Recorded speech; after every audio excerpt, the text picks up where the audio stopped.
magari sa ni sa ga ma pa ni sa sa ni da ba magari sa ni sa ga ma pa ni sa sa ni da ba magari sa ni sa ga ma pa ni sa sa ni da ba magari sa ni sa ga ma pa ni sa ni sa ga ma pa ni sa sa ni da ba magari sa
Namaskar everyone. I welcome you to our interview series in pursuit of excellence presented by Sahapedia and Sangeet Niketan. As we all know, due to some technical shortcomings, we had to reschedule Malavika ji's interview for today. But it completely befits the saying that we save the best for the last.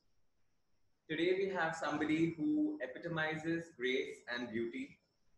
She is somebody whom I personally look up to for inspiration. A renowned Bharatanatyam dancer and choreographer, SNA and Padma Shri awardee, Srimati Malavika Sarukkai ji. Namaste Malavika. Namaste.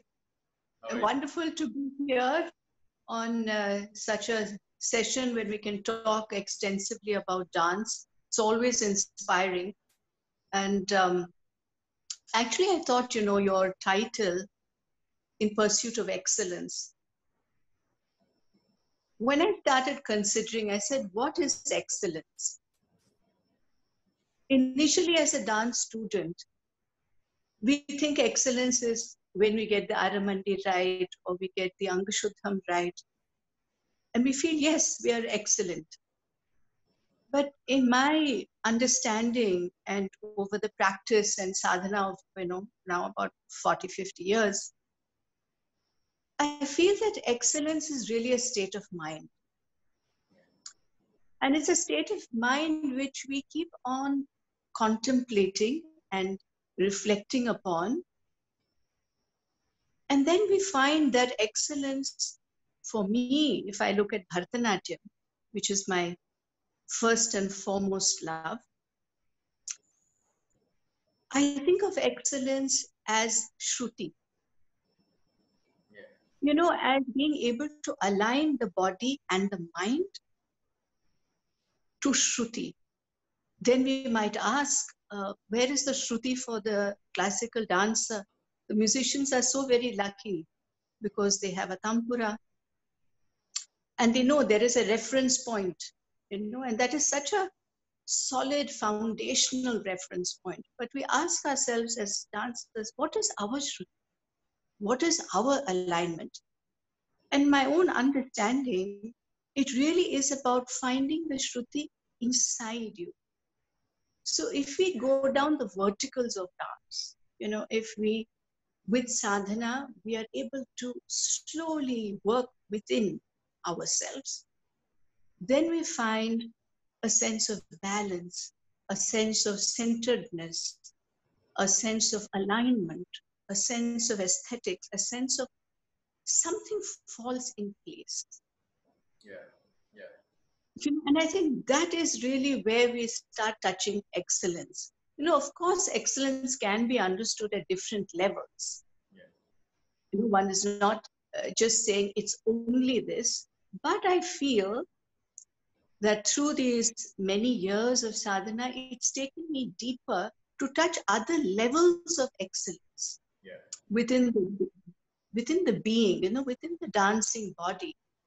So I thought that would be a good way to actually start this, since the title was Yeah, and In Pursuit of Excellence. yeah, beautifully articulated, Akka. But as you said, you've been practicing and doing your sadhana for over 4 decades, and you began quite early. At 16, I've heard and read that you decided to let go of traditional modes of education. You let go of your college education, in fact, and you said to your mother, that you want to devote yourself to the pursuit of dance completely.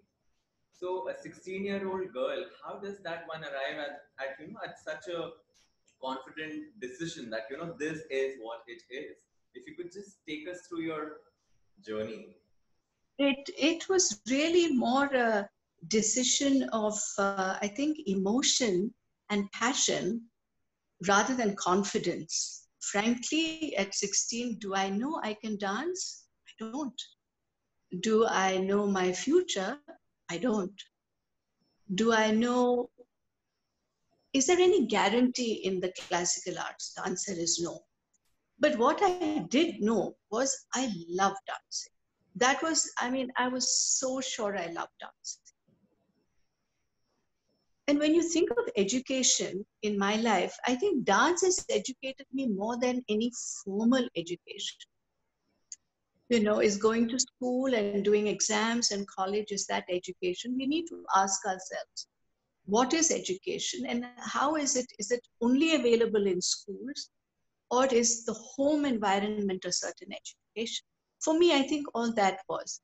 And my mother, Saroja Kamakshi, she was a very strong influence in my life, a guide, a spiritual guide, a companion, a friend, a mother, a manager. I don't know how to actually describe her.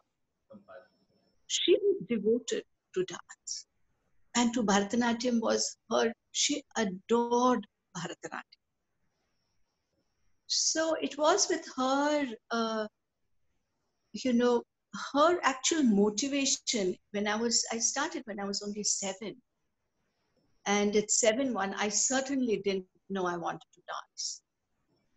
But she knew I should dance. So I think in a way it was destiny. It was her spirit of conviction that dance was what I should do. And I should only do. She was also very sure I should only pursue dance and Bharatanatyam. So when I told her, when I was 16, I said, Amma, I don't want to continue with all these formal kind of studies, but I have to follow my calling. And she was the only one who stood by me, who encouraged me, who said, it's fine, risk it, but go with it. Yeah. I think she was just an exceptional mother who had a kind of faith and an enduring faith in what classical dance represented. Yeah. For her, it wasn't just performance. It wasn't about how many performances I did or how many countries I visited. It was much more than that. It was um, it was a creative calling. And she felt as human beings, we need to find ourselves, not through the humdrum of life, but really find ourselves. So she was, as I said, without her, I don't know if I would have done so much. Last time we were speaking, you also mentioned that she was very keen in discovering that if somebody's talented or whether somebody's gifted, right? And even though you let go of your traditional education in terms of college and school, you're quite blessed in terms of dance education because you had gurus like Kalyani Sundaram ji, Rajaratnam Pillai, Kalanidhi Narayan ji, even Guru Kelacharan Mohapatra. So what I wish to understand is because you have developed over these years a very keen and a very beautiful sense of articulateness, not even just verbal, but also through your art. So somebody who's as a solo student, who's learning dance, does not have a lot of friends, how does one then develop these sensibilities of, of art? I think it's temperament also. I think the home environment plays a lot. What discussions take place at home? What are the preoccupations of when we speak to each other? And my mother often spoke to me about poetry, and if she read something special, she would immediately read it out to me. Even if it was a philosophic idea, she would share it with me. Also, my training with my gurus was hugely fundamental, not only about the training that I received, but also the kind of people they were, and who encouraged, for example, Kalanidhi Mami always encouraged uh, discussion if we wanted to. If I wanted to ask her something, she would encourage me to question it, which was unusual, I think, in those days. But each of my gurus gave to me a certain sense of beauty of the classical Bharatanatyam. With Guru Kalyan Sundaram in Mumbai, where I did my Arangetram, the sheer fundamentals, the clean lines, the footwork, it was very special. With Rajaratnam sir in Chennai, Madras, I should call it, again, a certain sense of grace, a certain sense of liquid poetry, it was important for him. So I was able to imbibe that from my guru. And Kalanidhi Mami, who opened my eyes to so many padams and javalis, which was stellar. The spectrum, her sheer range of what she could show me in class and what she took me through, what she discussed with me. So I think, and we have to, as students of dance, be receptive so that we are able to hold what our gurus are actually teaching us.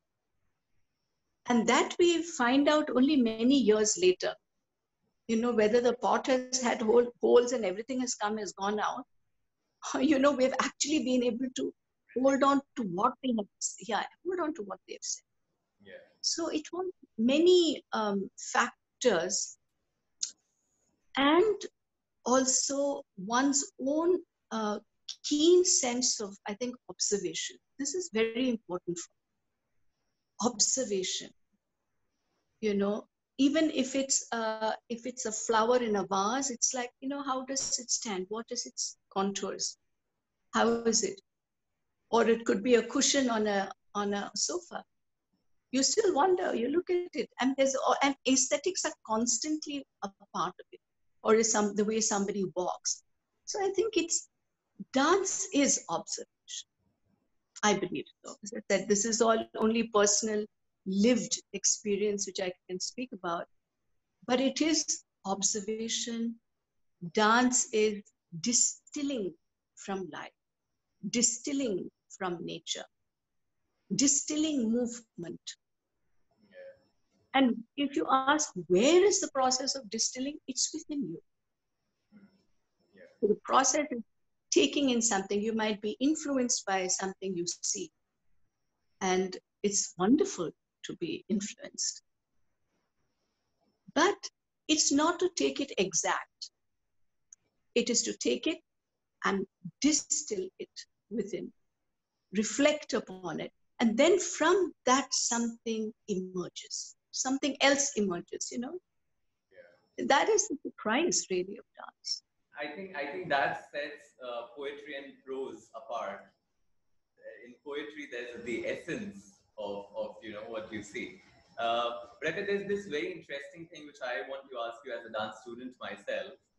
In Sure. the contemporary times, we as students are suggested and are encouraged to pursue one art, and fully devote yourself to the same pursuance of the same thing for years and years, and I completely understand. But you also learned Odissi, but then you gave it after quite a few years of performing. So I wish to understand dancers of your generation, even my guru, Madhurji, Sharanji, they were all pursuing a couple of dance styles. How did you all manage, that? I mean, the feast is just humongous and it's Herculean. So how was that achieved? For one, we didn't have social media. So I think we had a lot more time in our lives. Really, it wasn't so packed. And in my 20s, I just didn't do so many programs. There were not so many programs, and we didn't have to be seen in so many places. In a sense, we definitely had more time overall, just a certain leisure to give to dance. So learning another dance form like Odissi, which I did for many years, I think I must have performed for at least 7-8 years. I did my Mancha Pravesh with Guru Ramani Ranjan Jaina, who was a disciple of Kelo Charanji. It was exciting for me to do two styles. And I performed many programs, when the first half would be Odissi and second half I would do Bharatanatyam. But later on, I felt that for me, the emotional shift between Bharatanatyam, Odissi, Bharatanatyam was a bit too much. And once I got into the flow of, say, Odissi, I would have liked to just perform the whole evening with only Odissi, because there's so much to do with Odissi. It's such a fabulous style. And so I felt, I think, a little conflicted having to do these two forms. So I think at one point it was, okay, I have performed, I have, lived those moments of the lyrical beauty of Odissi. Now, Bharatanatyam. So it was a switch. It was a shift. It wasn't a switch, it was a shift. Yeah. And this shift also happened in your own chosen forte of Bharatanatyam, because in the movie, the unseen sequence, I saw Kalamiti Narayanji, say, I taught so many javalis to Mala, and she would just not, want to do it. And so you also chose quite early in your career, when you were in mid-30s, to do a piece like Astam Gato Ravi, where you're talking about, death and addressing such a profound topic, which somebody of my age, I can't even imagine. For us, life is all about beauty and love, and we are still exploring and we are still growing. So how did you even decide that, now is the time that I must address these contemporary issues, things which are happening around me, and not just be stuck with, the traditional Margam genre of Bharatanatyam? The traditional Margam that we all inherited, it has its own beauty and it has its purpose. But after 20 years of performing it, and when I performed it, I really liked it. When I did my Padams and Javalis and Mavarnams and Jatiswarams and Tillanas, Alaripus, and it was so heady to just have to perform all those, the entire repertoire. But as I went along, I started questioning why am I doing a certain composition? What does it mean? What does it reflect? What is the role of the woman? What is the Nayika actually expressing in this piece? And what does it mean if I only stay with the myriad moods of Shringaram, which can be splendid and beautiful and extensive? But there were questions which were more fundamental that I was asking myself. And I had to find answers to why I am doing a piece. Which, it actually then it throws up even more questions.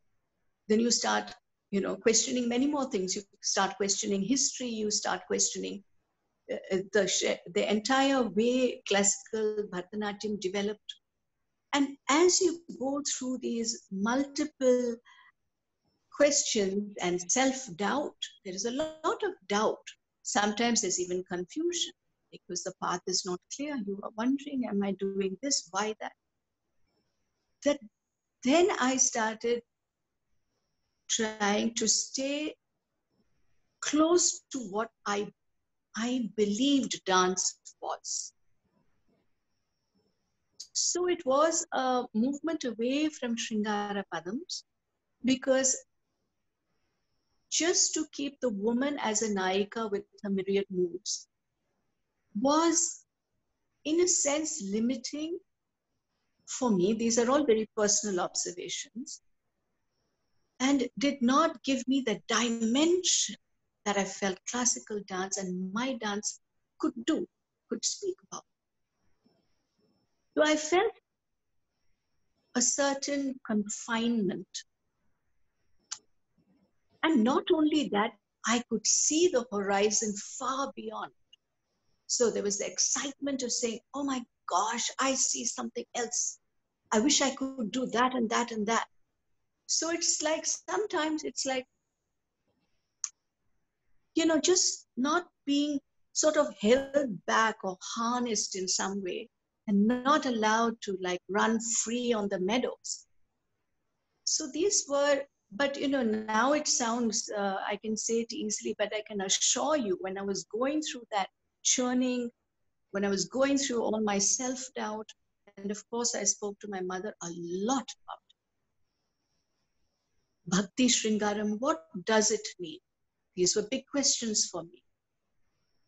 And what does Bhakti mean?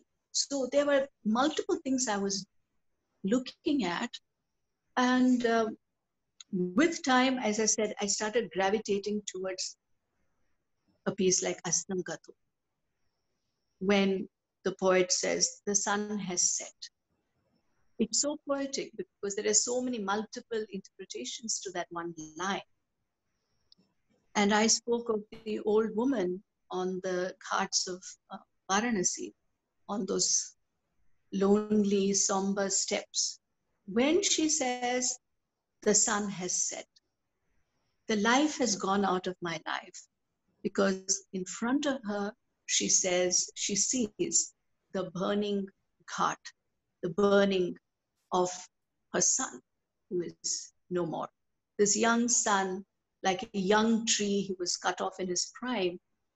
And she is witness to that in this silence and the darkness of the burning ghat. To me, that was very important to state that, to include it. And I think that's why I even call this the need for inclusivity. Because for me, in the repertoire I present,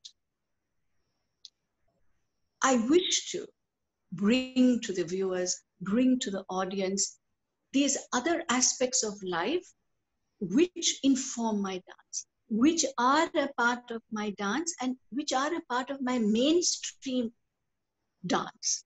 It's not as if these pieces are performed in some very select places. It is meant to go mainstream, for people to say there are other dimensions to classical dance. It can be entertaining, it can be quite fun and exciting, but it can also include these more serious deliberations on life. Perhaps I'm a serious person, but I can't take dance lightly, unfortunately. So I tend to gravitate to pieces which are compositions or themes which are inclusive, or inclusive of what I see in my life. But here we'd like to make an important point. Very often it is understood that if one takes a contemporary theme, it becomes contemporary. Actually, it doesn't. I think that it's a very big transition to make something contemporary. And by taking a contemporary theme, it necessarily doesn't become contemporary because it could still look very archaic. Yeah. If the interpretation, if the energy of the art dancer, the artist, if her eloquence of gesture and body language is not cultivated, if, in short, if the dancer, the artist, if they don't have technique, it cannot live in the moment. Yeah. And living in the moment is a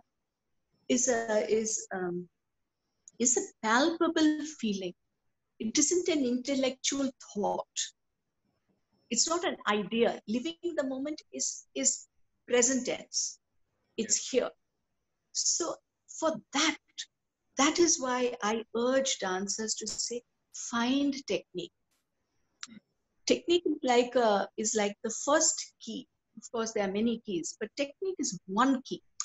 Once you get it, then the body starts dancing differently.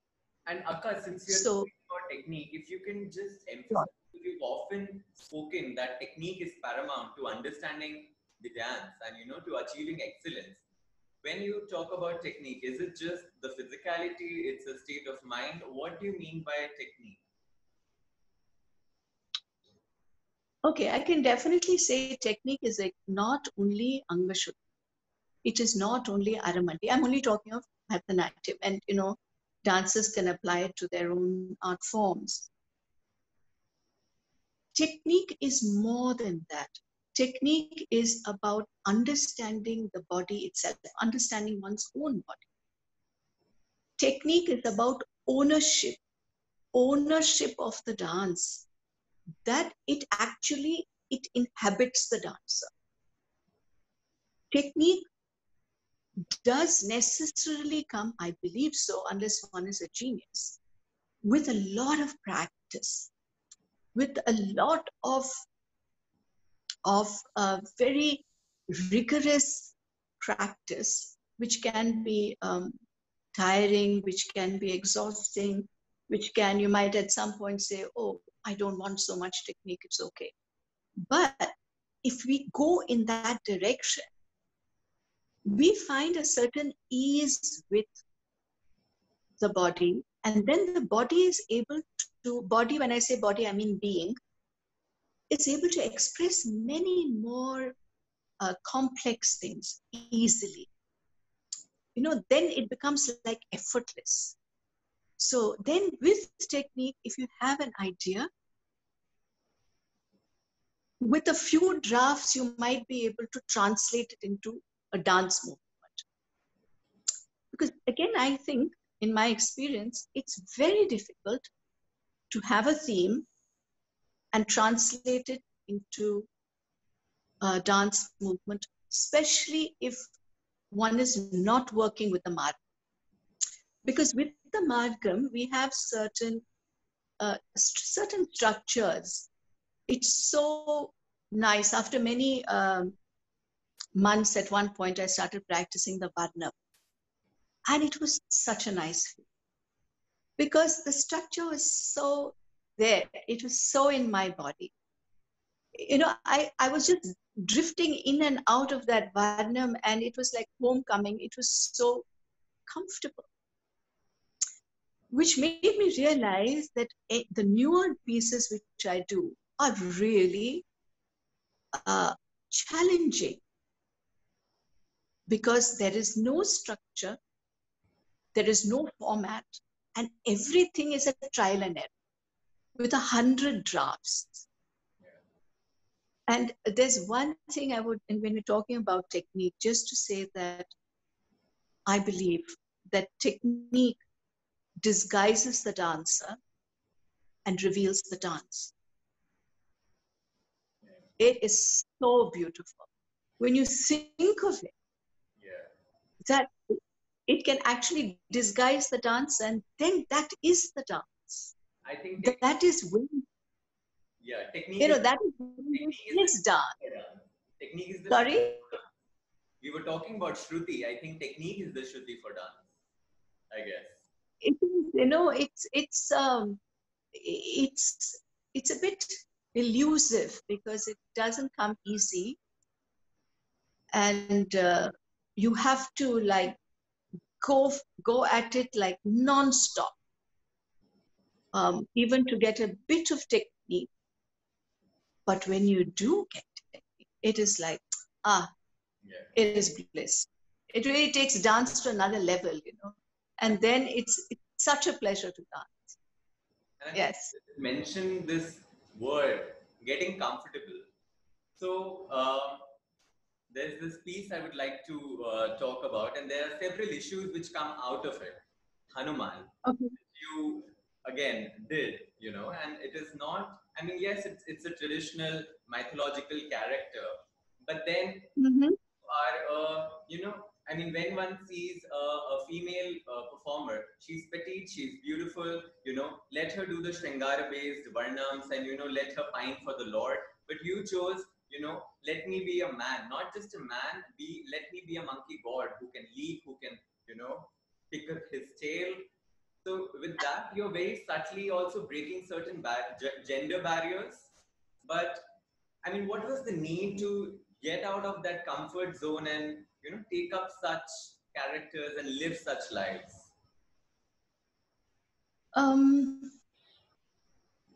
I should say, you know, again, when you have done a lot of Shringaram for many years, then you go to Shringara Bhakti, when one is looking at Shringara Bhakti, which is still certain definitions exist in Shringara Bhakti. But that's again a very, very complex, I think, emotion. Extremely deep, extremely complex. Moving from there to Hanuman was moving into unconditional bhakti. Unconditional, and for me, gender free. It was just genderless and it was gender free. To feel that energy in my being, and I'm just so thankful to all the poets and all the philosophers who've all written such extraordinary text and verse and prose, that through their lyrics, we as artists get a chance to experience something through that lyric. Now, through a Tulsidas Ramayana, Ramcharitmanas, through the character of Hanuman, I was able to at least momentarily touch a kind of a bhakti with such abandon, you know, abandonment, and to say I can as a woman artist, I don't have to be boxed in, and I don't have to play to expectations. My role as an artist is to experience. My role as an artist is to bring to the audience things I have envisioned, things I have read, something which has inspired, something which connects me to the world, to life, to philosophy. That is my role as an artist. If I see my role as such, which I do, then exploration is a must. Explorations, however risky, and I can assure you they are really risky at times. Again, because there is no fallback. There is no fallback of hastas. Sometimes you just have to get a new movement vocabulary, and you have to redefine the way the body is going to move. It cannot move on known patterns. Yeah. If I want to think of, if I see Hanuman jumping through the great big trees and looking out at these two people who are walking into the forest, I need to find a movement vocabulary which I've never seen before.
When I watch Malavika in strong narrative pieces such as Hanuman or Mahishasuramardini, I am struck not so much by the pyrotechnics of the choreography as by her ability to become character.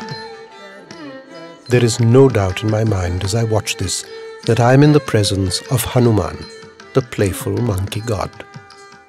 How, I wondered, does Malavika find this quintessence? I said, I want to become a monkey. I want to become Hanuman. I want to leap. I want to grow.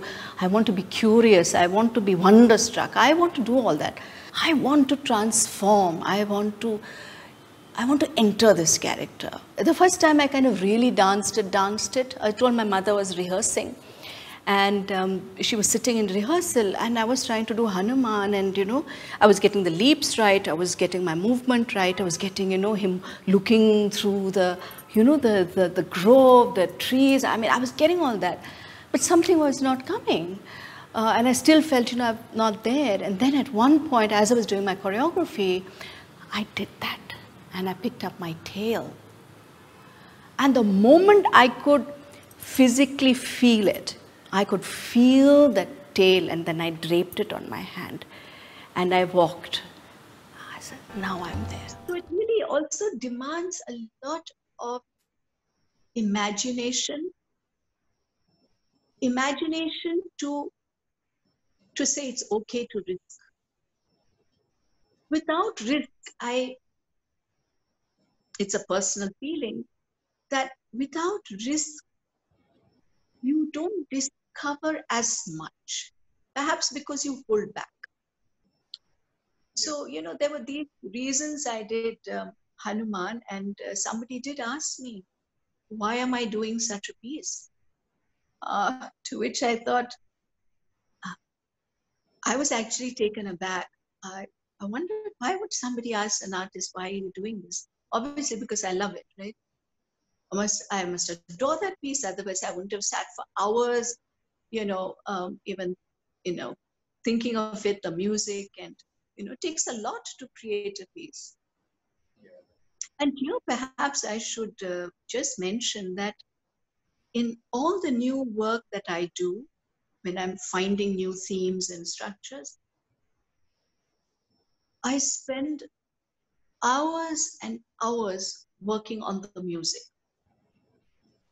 On the music design, on the music structure, on the ragams, why this ragam, why that talam, even kala pramanams, why is the need for silence? Why should there be sholukattu here? Or should there be tanam and not shul? There are different, shall we say, ingredients which we put in. And it is put in with great care to, to the to the quantities we need. You know, it has to be auchityam. It has to be just right, little more, little less, and then we mess up.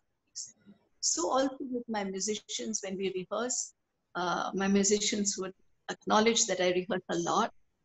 I love rehearsing a lot.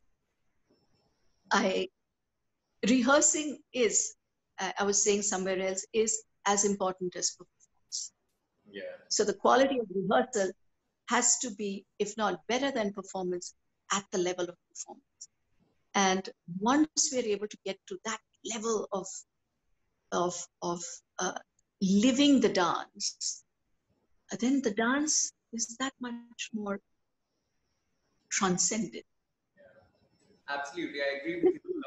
And you were just talking about exploring vocabulary, and your personal contribution, I believe, is that you have developed your own style, which very few dancers are able to achieve, in their own lifetimes. So when you talk about exploring new vocabulary and, bringing into technique which you haven't ever seen or practiced or been taught before, there are two questions. I mean, they are part of each other. First of all, what's your reference? Is it that you look at a sculpture and then you think, okay, maybe this? You look at paintings, patachitra, you look at the literature. So what's your reference point? What's the intuitiveness? Where does the vocabulary comes from? And then how do you also define that this is still traditional? I mean, and because you are a traditional artist, you're not a contemporary artist, you're a traditional Bharatanatyam artist. So then how do you justify that this is a traditional vocabulary? I think it's a very important question that you've asked, because especially when one moves out to incorporate themes which are outside the regular performed repertoire, a lot of care, a lot of caution, a lot of responsibility I would underline. Because as a traditional Bharatanatyam artist, the language that I'm working with is Bharatanatyam. So before getting to the point when I feel I can do newer pieces, I would say that the verticals of my dance form have to be so strong. They have to, so I must deeply respect the vertical. I must deeply respect Natyadharma, aesthetics, the aesthetics of the body, rasa theory. There are so many things which are all on the verticals, which if one has, and I think for me that has been the guiding light, that since I love it so much and I'm so passionate about the tradition, I'm so passionate about the beauty of this form, that I hold it very close and very dear to. So holding this very close, I let go. But I know that when I let go, it is actually connected to the center. I haven't let it go to such a degree that it just goes away from me and I've lost it. So it is a kind of, like an stretching. It is like an expansion. So the form is being expanded. And personally for me, it is, how can I expand this language of Bharatanatyam from the inside? It is not about doing just a very contemporary piece and saying, oh, it's become contemporary. But can I take Ras, or can I take Hanuman? And can I live this character so much that because it lives in the moment, it speaks. So then it's not it's not just talking about it, it's dancing it, it's living it. Coming to how do I do these expansions, with great responsibility, with many drafts. I do so many drafts on every piece I choreograph. I work endlessly, hours, even to get a few moments of some pure dance together. Because I feel the responsibility of an artist who has inherited from so many artists before me. You know, it's not mine to do what I wish with it. If I'm saying it is Bharatanatyam, I want to see the adavas. I want to see the adava formats. I might have some extra movements or two, but primarily it must reflect the adavas. If I'm talking of Abhinaya, there must be this language of gesture and movements. But where I have shifted, where I have moved it, is I think in the way I express with Abhinaya. My work is very much more Angika, with expression, of course, Mukherjee, expressions on the face, which of course define Bharatanatyam. But I think I have worked with more detail and more accent on whole body language. Yeah. For example, when I was taking a class with some dancers, we were doing a Vasaka Sajja. And you know how a Vasaka Sajja is the woman who's waiting. So everybody was doing different kinds of waiting, which was quite beautiful and quite nice to see how each dancer, you know, everyone has a different idea about love and waiting. When I asked them, I said, so how does your foot feel? How does your toe feel? And they were like, why are you asking that? I said, but Abhinaya is right there. Abhinaya, the Vasaka Sajja starts there. So does the foot have the lightness? If the foot is like this, I mean, you wonder, can a Vasaka Sajja be this? Or is it this? Curled up in excitement. Yeah, in excitement. Or, you know, arching the foot, you know, up, waiting, alert, you know. So I would say those kind of details I would encourage dancers to look for. Because Abhinaya is obviously, you know, it's the whole thing. Yeah. And I hope I've answered the question. absolutely. In a sense. And such a joy talking to you always. But Akka, you also very recently you shifted from being you haven't shifted, but you did from having spending a major part of your career as a soloist. You very recently delved into group choreographies also. So again, what was the need? I mean, because you were already acclaimed as a soloist, you know, you've been an awarded artist. What was the need? And when you move to a group format, are these very elusive themes and philosophies easier to convey when you have more bodies to work with? Actually, to answer this last question first and then go back, actually, I think it's more difficult, perhaps, because as a soloist, I mean, I can just work on myself very intensely, very rigorously, unforgivingly to say, can I get that? What I have in my mind, can I find it in my body, in my dancing?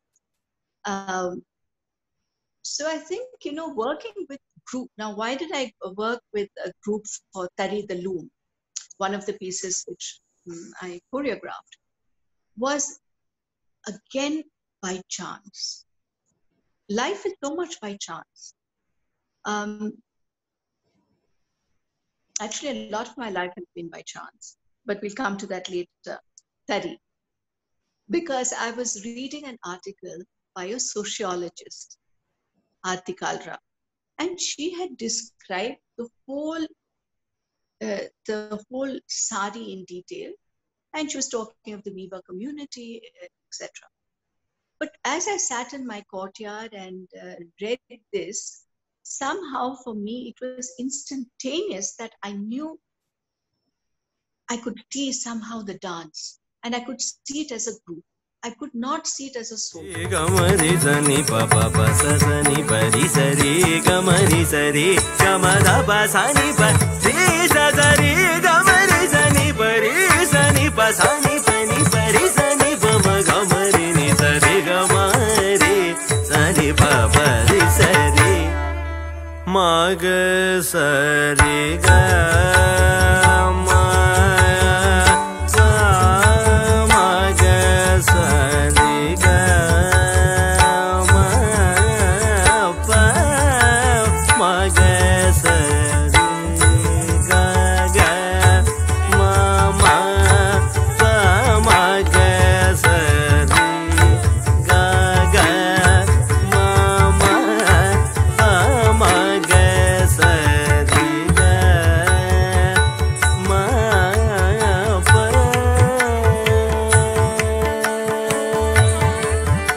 Then I was so excited, and once I get excited about something, then I'm unputdownable.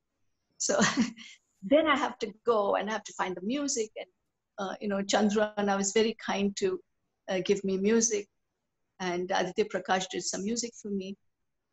So it was soon after that I started getting the music done. And the difference being, I know the sari has been obviously worked on by different artists on in different parts of the decades. Except for me, the sari was not a drape. It was an unstitched garment, but it wasn't a drape. It was a dance cloth. So I wanted to make a dance cloth. So how can I create a dance cloth? Which again required complete out of the box thinking. And with that, as I said, philosophy has also been very much a part of a sort of subterranean river which goes through my work. So there was something about the Ganga Jamuna, the Kanjivaram sari, the Ganga Jamuna border, the motif, so pallu, tassels. So it all turned out to be quite an experience for me, and I think also for the dancers, because it was the first time for me dancing with anybody else on the stage. So it was actually surrendering my space to other dancers, which I enjoyed. I enjoyed it. And they were, many of them were from Bangalore. It was a great experience, very hard work, about 7 months of like non-stop dance. But then we got this piece, and we traveled it extensively. We went to Kennedy Center, we presented there, the Cervantino Festival, Mexico, Netherlands, lots of places, in Cairo, so many places, and of course in India. I mean, it was created for India. So yes, it's been a journey, and it taught me a lot, actually, dancing with other dancers. Also observing them, the energy is different. What we give, what we take is different. And I think the biggest what it might be simple, but it comes through is that the responsibility is many, is for the many. When a soloist, if you get on that stage, it is up to you to handle it. So what you have to deliver, the expectations on you by the audience, expectations on oneself by oneself is heavy as a soloist. But as a group, there was a certain, collective responsibility, which was actually, it eased the pressure of just that one single dancer having to deliver the whole show. So I thought that, yeah, it is a different quality. It was exciting. Yeah, and Akka, there's this question which I also wish to ask you, which we didn't speak about, was that because like you were a soloist, major part of your life, you are a soloist. You also did not delve into teaching that much. I mean, you did not. I mean, you did teach for some years, but you have been now mentoring quite a very less students of dance. So why did you choose to hold back and not? I mean, what was your take on teaching and mentorship?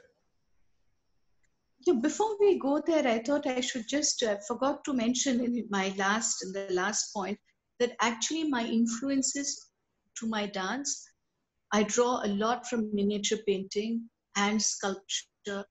It could be also, things that I see, like I'm very fond of the forest. So I've worked on a piece like Timakka, which was, yes, about the village woman in Karnataka who started planting a lot of trees. Now, and through her song, through having to interpret her narrative, I understood to a small degree what treeness meant. I've spoken about this often, of saying it's not the tree, it is not the word, but it is more the essence of the tree. And as an artist, do I have the capacity to actually touch that essence? In which case I touch something much greater than the story itself or than me. It is much vaster. So influences for me are from many areas. I was even influenced to do a program on Razaji's painting on the Bindu. And so, it's been contemporary painting. It's been many influences of different kinds. Some things just take off and I feel I can create. Coming back to your point, repeat that question to me. Which was the last thing you asked me? You've taken in very few students in your lifetime, in your career. Oh, what's your take yes. on teaching and mentorship? Well, much to everyone's surprise, I actually conducted 3 arangetrams. I actually did. I had a lot of small little girls and little boys also who learned from me. And we went through, the adavas, and I went through all that many years ago. And I did the arangetrams, and it was very well received in Chennai. People thought they were good dancers. But soon after that, they all left and started doing other things, which it was their life's call, shall we say. So they all went away and they did many things, and they're all very brilliant women. So they're all doing different things, which made me think as to what is the reason I should teach and whom should I teach? Whom should I mentor? Because, mentoring is it's really a big responsibility. It's a lot one takes on.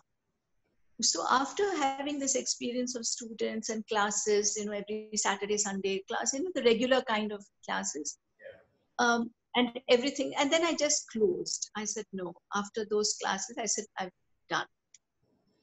After which, sometime when Maithili came, Maithili Prakash, right? And she came and she wanted to learn. So it started like that. And, so after that, I took on, Jyotsna Jagannathan now and Karuna Sagari. Because I feel with mentoring, what I would like to do, or the attempt let's say the attempt is, can I help the dancer find themselves? Can I work with them so closely that I discover what is it they want to dance? Who are they as dancers? So instead of copying me, which would be, I think it's easier to copy somebody or imitate somebody, because then You have a reference. yeah, and you don't have that much self thinking you have to do and work on. You don't have that. So, and I know we have a lot of dancers who look like each other. Nowadays, we find very often in programs, very many of them are so competent and they're all very talented dancers. But somewhere, I don't know what happens, they start looking like each other in a way. I don't know what exactly the influence is. Is it social media? Is it amount they are watching each other? Is it that way? But I feel, I'm not sure that dance should be that. I think dancers have to find themselves. So the attempt at this mentoring sessions are, one, to inspire them, two, to make them strive for excellence, to raise the bar for themselves. Wherever their bar is, they have to raise it. They don't have to come and raise it to my level. I will do my bar. However much I want to raise my bar, I will continue. It is a continuing life's journey. There is no end to raising the bar. I can't say, oh, I've danced 40 years, therefore my bar is fixed. Yeah. For me, I don't think I should do that, because I would feel very stifled and very saddened if I did that to myself and to dance. I wouldn't be able to do that. At least the attempt is to raise the bar. So with these dancers I mentored, it is really about helping them find themselves as dancers. And it takes a lot, because it's about discussions, it's about articulations, it's about details, the corrections, because it's also a lot of training. To find yourself is not about sitting and having a conversation and say, I have found myself. It is hard training on technique. So it's actually working on their bodies, on their technique, with a kind of attention and detail. So it's very meticulous. So it's actually about the bottom line, training very hard, underlined. And Akka, I think you'd agree with me that teaching or mentorship, mentoring is a huge responsibility for not just the student to learn and grasp and retain, but for the teacher as well. And this point of responsibility brings me to my last question before we end the session: is what, according to you, is excellence? Because that's the crux of our entire conversation. Is it the responsibility of the dancer to work on the technique, on the music, on the presentation? And how does one, like you said, you've been observing that people look alike, dancers look alike. Is it their responsibility to also have their own sensibility, own personality, which comes out on stage? And how does the audience then differentiate mediocrity and the excellence? Oh, it's so many questions all together. We'll have to do another 1 hour of this. Would love to. But to try to make it brief, I want to underline that when I say find themselves, it does not mean bring their personalities on stage, underline. It does not mean emphatically no, that they bring their personalities on stage. It is find themselves means find the dance in themselves, not find themselves. So if I bring on stage a mannerism, and say, that's my personality, I'm finding myself. That is not what I'm talking about. This ties up with the earlier statement I made about technique, about disguising the dancer and revealing the dancer. That is the finding yourself that I'm talking about. That finding. Because to find yourself with mannerisms on stage, I think is actually trivializing the dance form. Mannerisms is a kind of it is, I think, looks like trivializing. For me, dance is about transcendence. Dance is about showing a vastness, something beyond that we have not seen. And to become that, you have to become patra. You have to become instrument. If you want to become instrument, you have to surrender the me as far as possible. Just give it away. Try to dislodge it from yourself and say, I don't want so much of me. Can I have the dance? So I think that is the finding of a dancer. Now, if I'm able to see that in any dancer, I think that is excellence. If I see in a dancer the dance and not the dance, that is dance. No matter from which part of the world they come, wherever it is, because surely that must be the purpose. Surely that must be the purpose. Because if you want to see me as I am, you can see me as I am here. When I go on stage, I have the channel, I have the conduit to actually rise from 0 to 1,000. I have the potential. I have everything in me. If I really work hard on myself, I can go 0 to 1,000 and find freedom from myself. It's not freedom for myself. It is from myself. I want to let myself go and I want to get freedom. That, when that happens, that is excellence. So for an audience, if they go and see something and it's truly breathtaking, it is truly moving, for want of a better word, we have these few English words we have to use, moving. If it is moving, then that is dance. That is spirit. That is the beyond. And I would just like to conclude by saying, dance is a marathon. It's a very long journey. So one needs to be able to sustain. One needs to be able to be inspired. You have to inspire yourself inside. Something has to happen when you dance that you're inspired to do more. It cannot be that you constantly need external inspiration. That too, but not enough. So you have to have this calling. And I would say so because the way I began, which was very modest, when it was barely nothing that I had. I did not even have space to dance. I did not have space to really rehearse.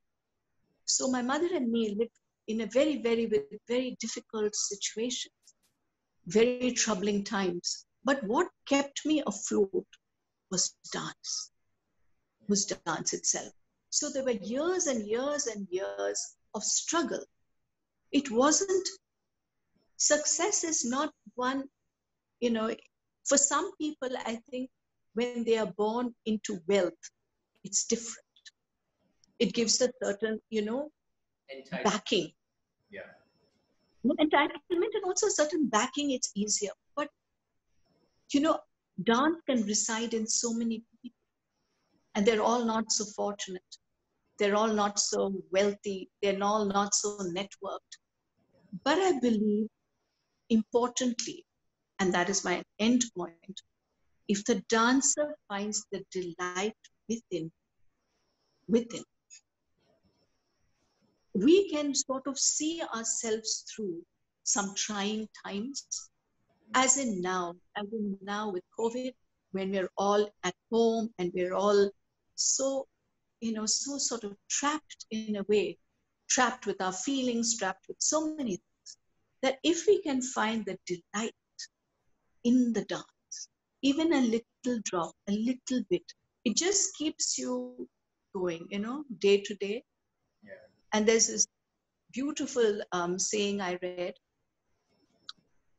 It's from Basho. It says, "Seek not to follow in the footsteps of the wise ones of old. Seek what they sought." So I think that is it, to seek, to journey and to go on. Yes. And Akka, since this is the last of the series, I would also like to say that because a lot of people have been asking me, why this series, why these maestros? It is this, the reason is this, because people like you have lived through times, I mean, pandemic or no pandemic, your lives have been devoted to something. So, it could have happened, it couldn't have happened, and yet you kept on striving for excellence, pursued it, come what may, and here we see you as the guiding. But I also think, I believe that there is a destiny. There is a destiny, and there is something far beyond all of us. We are only little players in this. So I think where dance really takes us is to that vastness. And it would be good to say that dance is a celebration of the mystery. I think that's what dance is for me. It's a celebration of mystery. Thank you for Yes. such eloquent session, Naka. Thank you so much. Enjoyed it. Thank you. Thanks.